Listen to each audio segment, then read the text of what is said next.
Huzur, his question is, Huzur answered almost all sort of questions. Questions are very rare, in fact.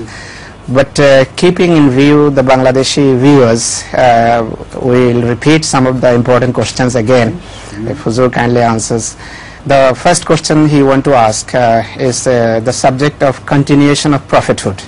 If Huzur kindly present some proofs from the Holy Quran and Hadith in this regard. See, as far as the continuation of prophethood is concerned, we believe 100% that Hazrat sallallahu alaihi wasallam is the last prophet, in the sense of the one who has brought a law, and his law will be the final.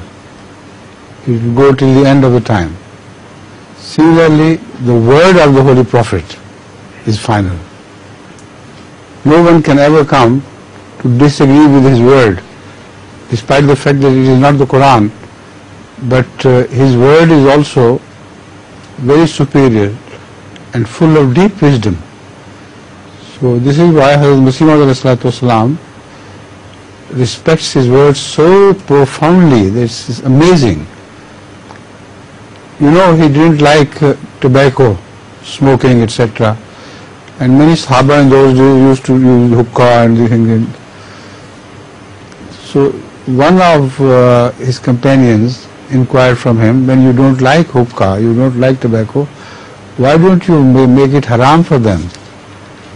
He said, who am I to make halal haram? So the Quran has not declared it haram, and Muhammad Rasulullah sallallahu alaihi wasallam has not declared it haram. He said it was not his time, not in his time. So answer was, it is his time. His time extends till the Qiyamah.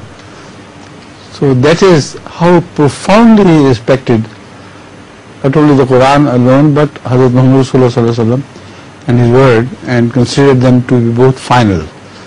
So in then this sense of finality, which is khatamiyat, we 100% agree. We 100% believe in this is khatamiyat. And this is not against Islam. This is the true sense of khatamiyat. As such, he is beyond every other prophet. Follow this?